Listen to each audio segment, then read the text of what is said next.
take about the king because things are just written in the stars. His 35th birthday, King Kohli equalizes the Masters record, gets his 49th ton and gets India to a big score. Well, this is just going to be a whole Kohli talk because there's so much to talk about what Virat Kohli has done. India has got 326. Kohli's 101 not out with the support of Shreyas 77 and that quick fire 40 from Rohit. We are back at Cricbuzz Live. I'm Saiyami Kher and I have Michael and Zach with me. We just have to bow down to the king, don't we, Michael? Because 49 hundreds in ODI cricket. He just piles on the runs. He's done it again today. Tough conditions. He stood strong and went past that 100 mark. Yeah, I mean, milestones are always very special, but to get a 49 and to equal Sachin Tendulkar's record, to do it on his birthday, we knew this morning. You know, as soon as we came to the studio and we started talking about it, it's his birthday, he's going to match Sachin Tendulkar. He pretty much had it in control from the minute that he walked out there. Rohit and Shubman had given India such a good start, the platform, and he could just play. You know, he didn't really have to take too many risks in the middle overs. He just knocked it around. His running between the wicket is always electric. You know, and to get that 100 in Eden Gardens, I don't know how many's there, 70-odd thousand, no doubt. It's a great achievement from a great player. Well, Zach, his first ODI 100 at the Eden Gardens and then equalizing the master now at the Eden Gardens on his birthday, gifting all his fans in India and across the world a superb ton. Because Michael and I spoke about it. It was a little tough in the beginning. In the com box, he spoke about that over that Rabada bowled. But because he's such a top quality player, he played that out, played the tough conditions out and got this 100. Yeah. India got off to a great start. 10 overs, 91 runs really gave them that luxury of taking that time in the middle. So that's why, in spite of him slowing down, he also knew that it's not going to matter that much. It's about someone anchoring that innings, going through and getting that big 100. That is something which was very important, and Virat Kohli is known for that. You know, the tougher the conditions. So his game actually aids to this kind of a surface. Where you know that you have to anchor the innings, you have to just keep the scoreboard ticking. Fast outfield here at Eden's helps with you with all your boundary shots. So it's just a perfect setting for him with that regard. The pitch was certainly not an easy one, but that start gave him that much luxury of time and consuming those many deliveries. But to make sure that he stays there at the end, and he did. It's a brilliant 100. Michael, as an Indian fan, do you think it's just, you know, getting all these records out of the way before the big knockouts makes a difference? Because somewhere at the back of the head, it's bound to play on a player's mind. Yeah, but I don't think it is playing on his mind. I mean, he's 35. He's got quite a few years left in him. Yes, he wants to get to the milestone. He'd love his 50th, and no doubt with the way that he writes his own script, it'll probably be in the final.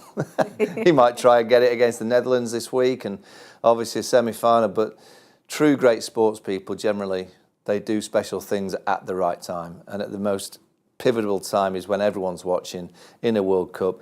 I said before the tournament, I think it was Virat's first or second innings of the tournament, you know, great sports people are rife for World Cups. You know, they deliver. That's what they're about. This is their moment.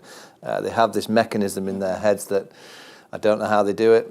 I don't know what they have for breakfast. I don't know what they drink in the morning, but they seem to have this amazing ability, all these great sports people, of when it really matters and everyone's watching and we all expect, guess what they do?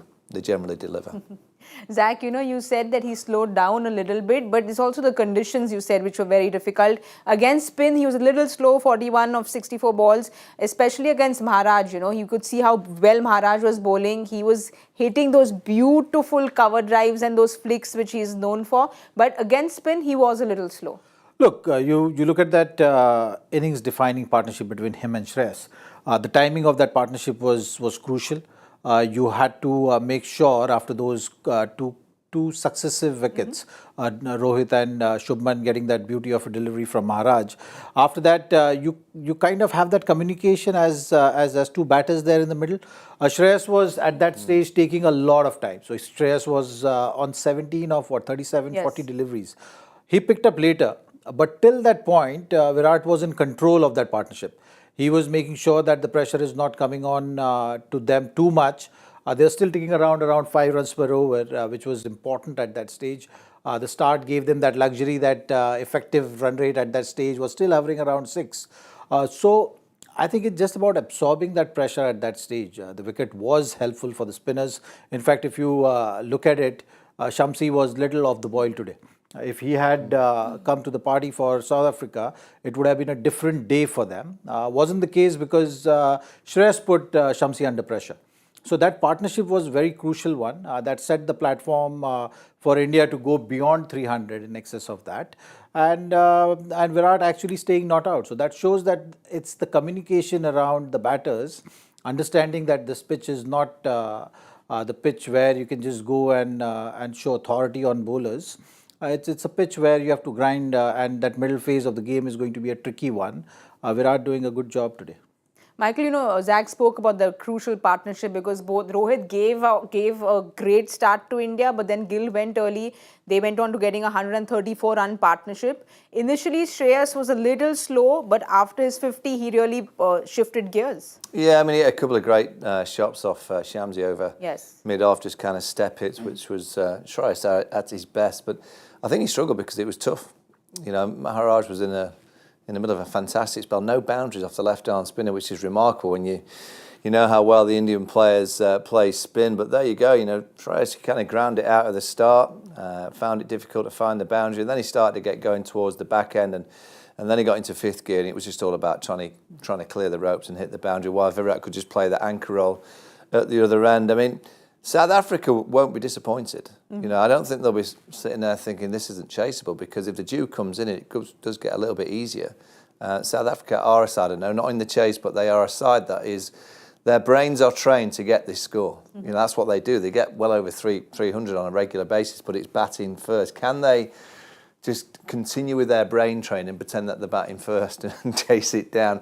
I'm intrigued of how South Africa go with the chase, because I think it'll be a big play for them going forward in the tournament. If they get close, if they get over the line, magnificent. But if they get blown away in a chase like this, I think everyone will start to say, well, wait a minute, you're just an afternoon team that can bat and then obviously defend at the night. And Nagidi going down, that didn't look good.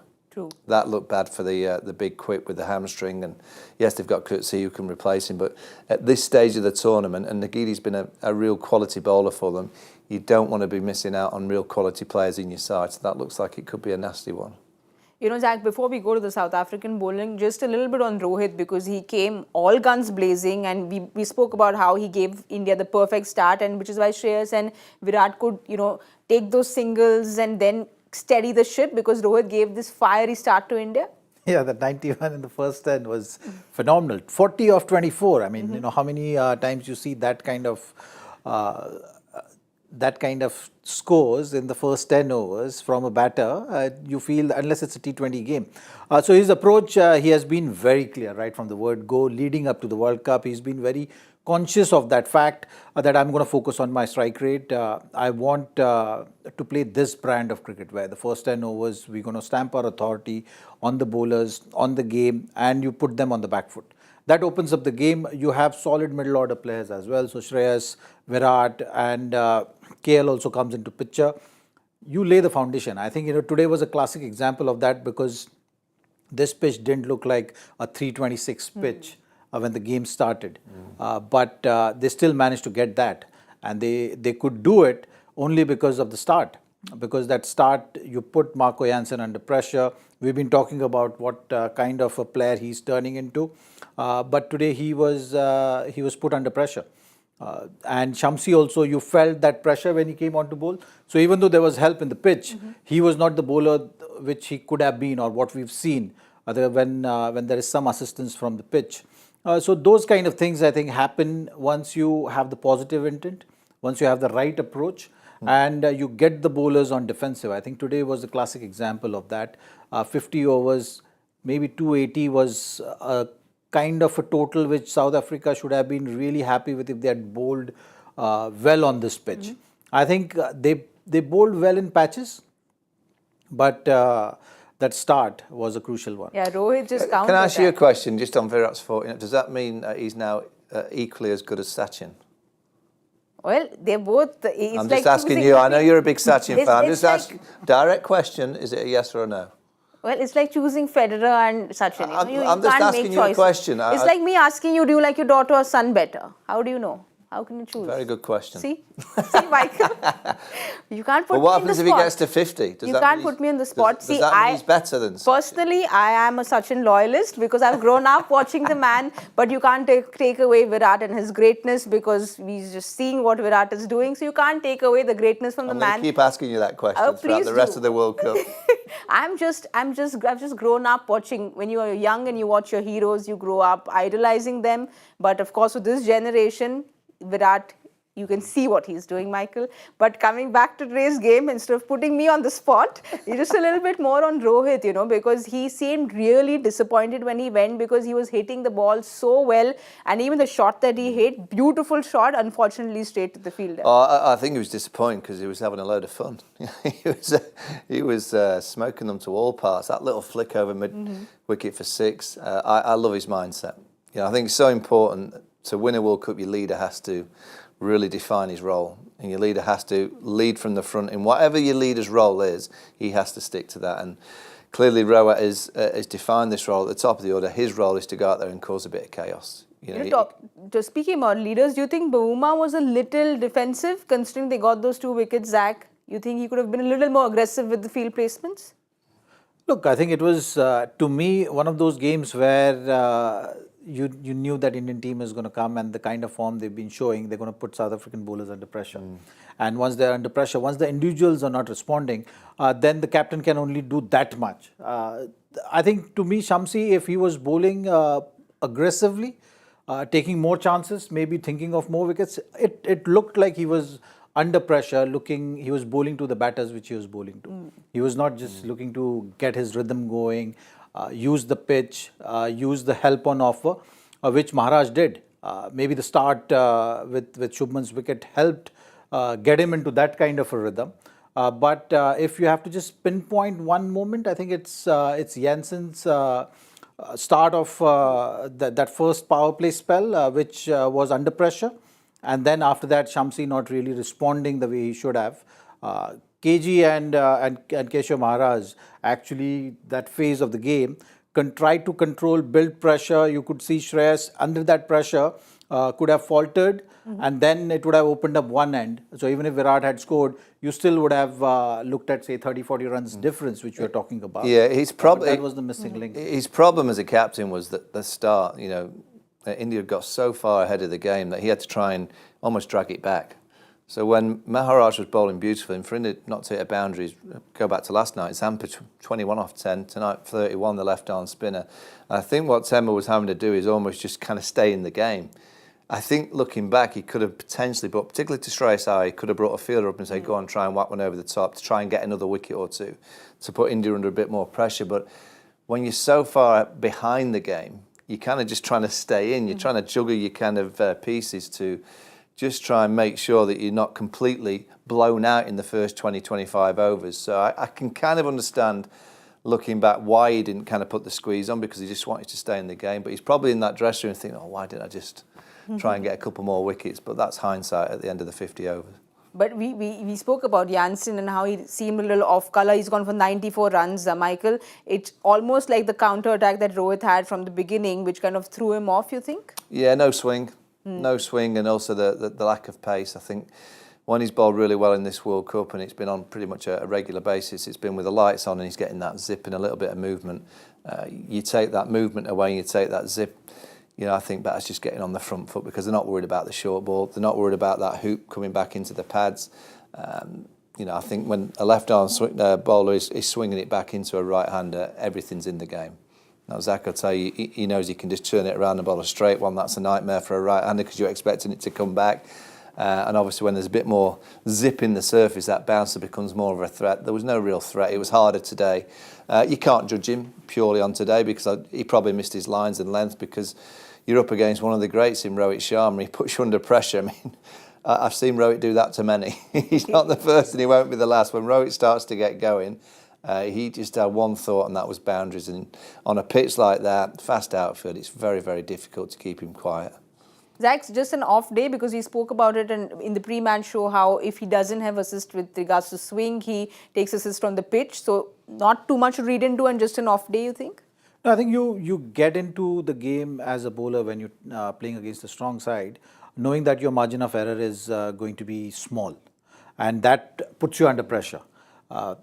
Add to that what Michael is saying, you're bowling first, so you know that there might not be that kind of help on offer.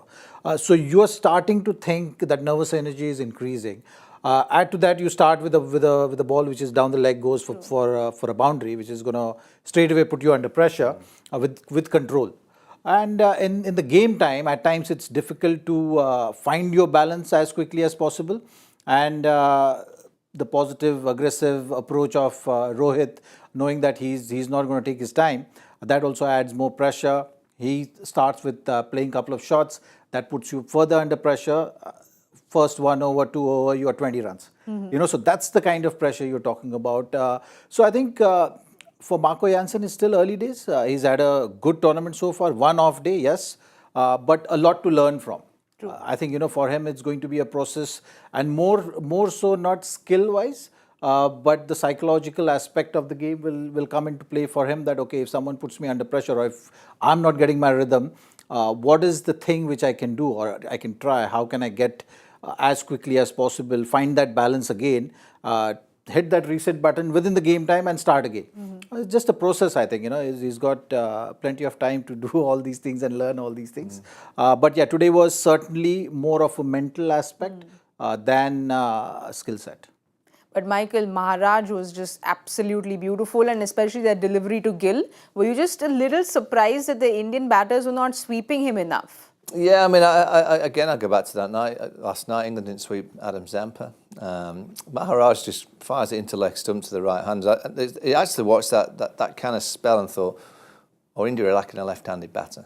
If you've got a left-hander with the ball spinning in that middle period, you can really target a left-arm spin. When you've got two right-handers and there's a bit of grab there, it's quite difficult because obviously you start playing across the line, as we saw Virat did on a couple of occasions, you get the leading edge. The Indian players, apart from Surya Kumar, don't generally sweep. I think Rohit likes to have a little sweep now and again, but Virat's not a sweeper, Shreyas Iyer's not a sweeper. So I think Maharaj probably thought these are two good players for me to bowl to at this stage, because he probably knew that they weren't going to take too many risks because of the situation. So he just kept on firing it into leg stump. Now and again, bowled it a little bit slower and wider.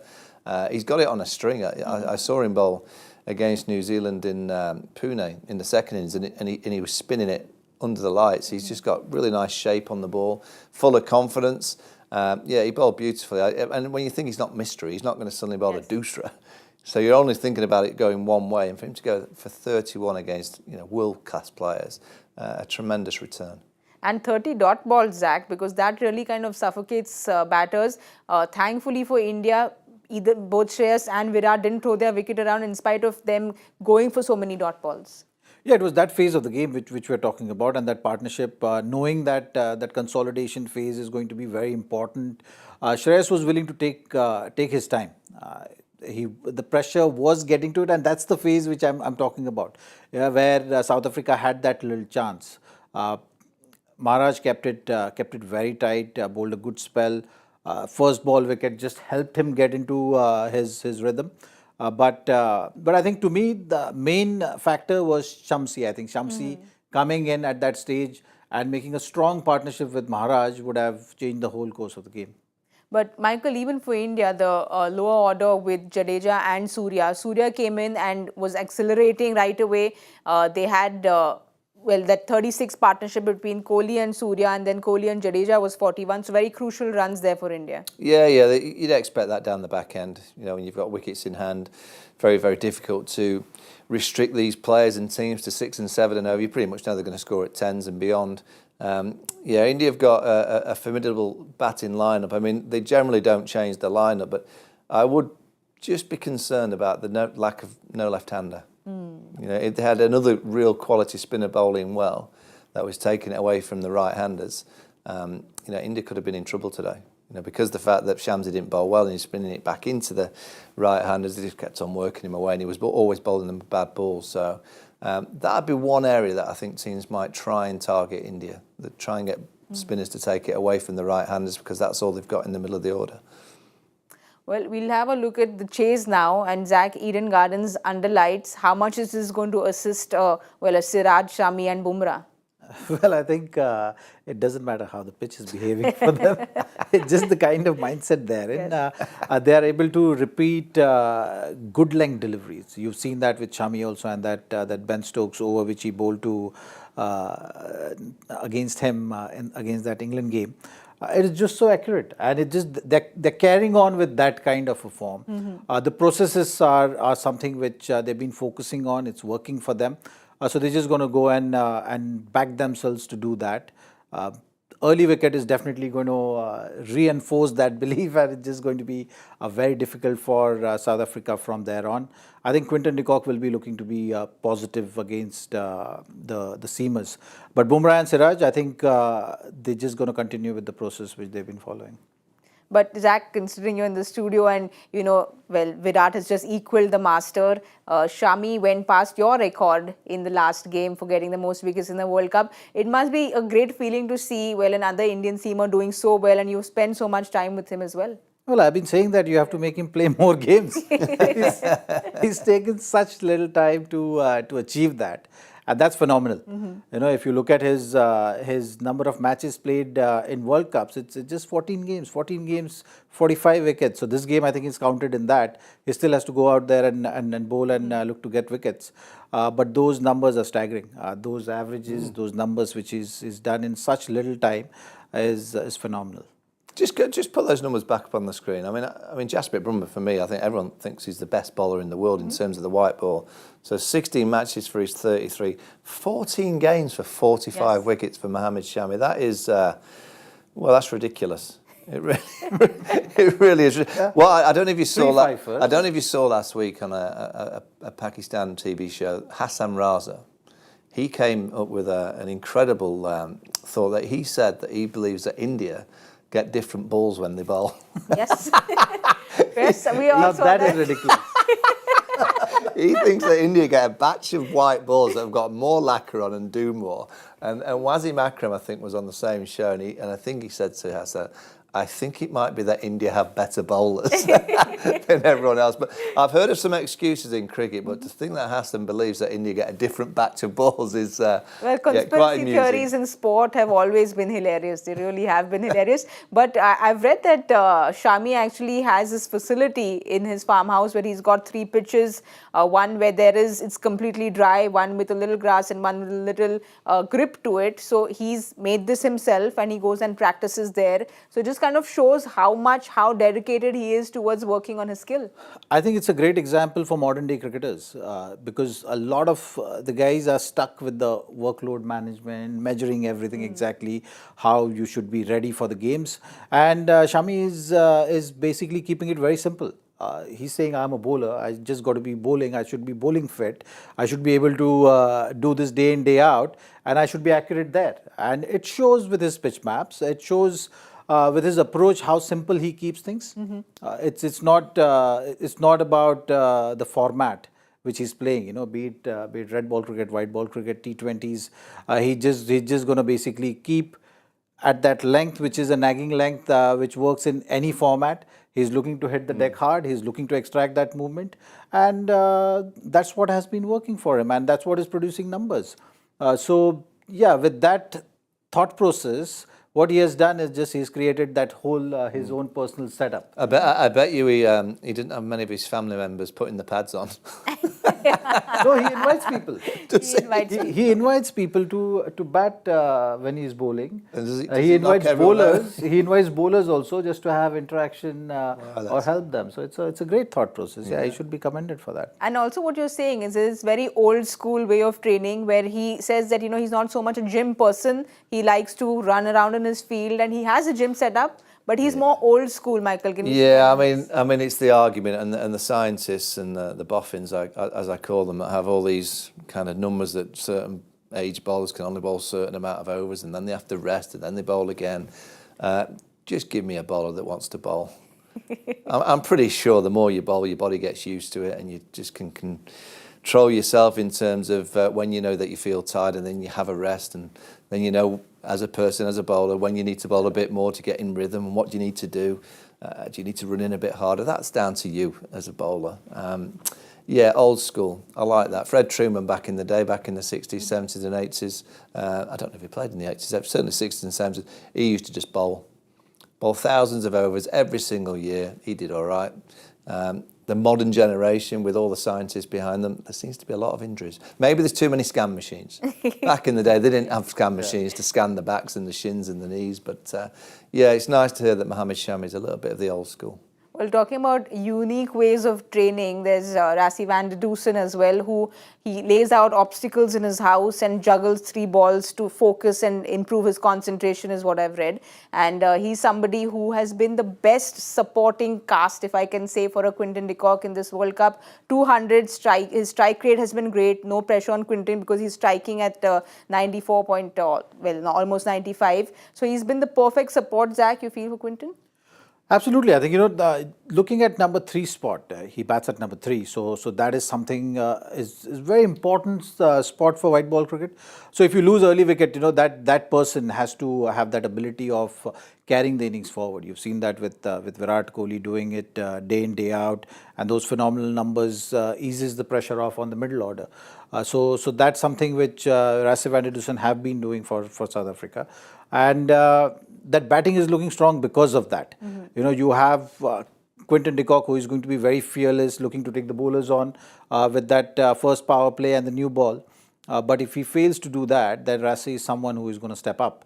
And if the platform is set, he's got that ability of putting spinners under pressure. Especially, you've seen that good height, long levers, stretching forward, getting to the pitch of the ball, those kind of things really work for him. And you look at the middle order of South Africa, Markram, Klaasen and Miller, they need that platform. If they have the platform, then the power comes into play.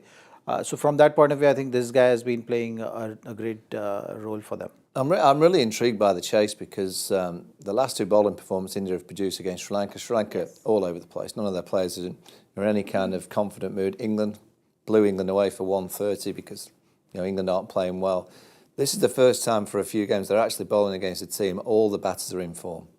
Probably Temba at the top of the order could do with a little bit of a score, but Quinton's in form, Dusen's in form, Markram's in form, Klaasen's in form, Miller's in form, Jansen's in form. So I'm intrigued to see how an informed batting unit goes against what has been the best bowling attack in the tournament. And I'm intrigued if the Jew comes in and plays a part, because if South Africa can just kind of forget kind of the number and just play, they won't be far off this. They are a team that gets that score. So I'm just intrigued by this batting unit against this outstanding bowling team. What comes out on top? Well, which is why we said it's going to be a blockbuster Sunday. But do you think, Zach, the pressure of probably knowing that they haven't chased very well will be at the back of their mind, or they go in completely fresh, saying that this is 326, we have nothing to lose, and then just go for it? I think these numbers to a certain degree are reference points, right? Like I don't think South African team right now will be thinking of this. They'll be looking to just play the team, and they know that, okay, India has probably got the best bowling attack in this World Cup so far. They've been very consistent. How are we going to approach it? So that is something which they will have on their minds, and also underlights. With Dew coming in, you've seen in Calcutta at times the wicket goes too much in favor of batters. You've seen that the fast outfield, bowlers find it very tough to control the game. If that is the case, then they just have to completely not think about whether they're batting first or batting second. I think if that is the scenario, informed batting unit is something should be able to put bowlers under pressure. Now, for Indian team, that is where the key aspect of the game is going to come into play. If they're able to tick that box of first 10 overs, taking 2 wickets, and get the inroads in the South African batting lineup, then what South Africa's reputation in the ICC tournaments will come into play. Well, that aspect of the game will come and that's the key, because if they lose early wickets and then Jadeja comes on and Kuldeep, it's game over, because those two are exceptional. What they need is 2 players in when the spinners come on. And if you've got 2 players in when the spinners come on, I'm not saying that you go ultra risky, but you can put the spinners under pressure. And I think they're going to need 2 players in to do that, to really get close to this target. If one of the top 4 gets them 100, they'll get close to this Well, target. Quinton's been a 100 machine this World Cup. But what does your gut say, Michael? Are you looking at a 60-40 India? Yeah, 70-30 India. 70-30, Yeah, I just yeah. think they've got such a great bowling unit.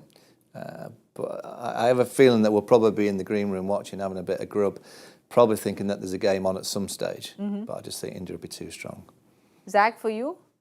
I mean, just considering what we've been chatting about with regards to the batting lineup that South Africa has, is probably going to be the first time that they're actually going to get challenged this World Cup. I'm going 50-50 still. Ooh.